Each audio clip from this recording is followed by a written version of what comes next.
دعوت اسلامی کی مرکزی مجلس شورا کے رکن حاجی محمد سلیم اتاری نے ملتان رنگیل پور کے علاقے میں شعبہ خدام المساجد و مدارس کے تحت 3 ماہ قبل جامع مسجد فیضان اتار کے تعمیراتی کاموں کے لیے سنگ بنیاد رکھا تھا۔ الحمدللہ مسجد کی 4 دیواری اور چھت کے بعد یہاں رمضان مبارک کے آغاز کے ساتھ ہی 5 وقتہ نمازوں اور دیگر 12 دینی کاموں کا آغاز بھی کر دیا گیا ہے۔ اس موقع پر جامع مسجد فیضان اتار میں اجتماع کا انعقاد بھی کیا گیا، جس میں مختلف شعبات سے وابستہ افراد اور مقامی لوگوں نے بھی شرکت کی، جبکہ ذمہ دار اسلامی بھائی بھی موجود تھے۔ ملتان شہر نگران نے اس موقع پر مسجد کی تعمیر، مسجد آباد کرنے اور مسجد کے دینی کاموں میں حصہ ملانے کی فضیلت پر بیان کیا اور شرکاء کو بھی مسجد کے تعمیراتی کاموں میں بھرپور حصہ ملانے اور اسے آباد کرنے کی ترغیب دلائی، جس پر شرکاء نے اپنی اچھی نیتوں کا اظہار کیا اور مدنی خبروں کو اپنے تاثرات بھی دیے۔ اس علاقے میں دور دور تک اس نام سے مسجد کوئی نہیں تھی۔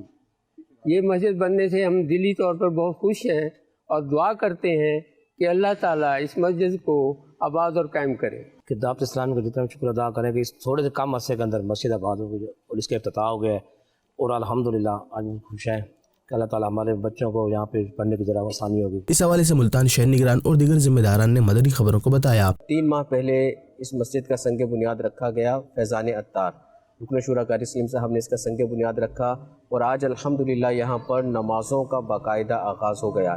ماشاءاللہ یہاں کے عاشقان رسول نے دن رات کوشش کی اور 3 ماہ میں لینٹر بھی ڈال دیا اور مسجد کی کئی تعمیرات بھی مکمل کی۔ 3 ماہ کے اندر یہ مسجد بن گئی۔ یہاں پر انشاءاللہ بچے قرآن پاک کی تعلیم حاصل کریں گے، اور ہمارے یہاں کے بزرگ ہیں، بڑے ہیں، یہاں پر نمازوں کا سلسلہ شروع ہو چکا ہے اور انشاءاللہ نمازیں بھی یہاں پر پڑھیں گے۔ ملتان شہر نگران نے باجماعت نماز پڑھا کر مسجد میں نمازوں کا افتتاح کیا، جبکہ آخر میں صلاۃ و سلام پڑھا گیا اور دعا بھی کروائی گئی۔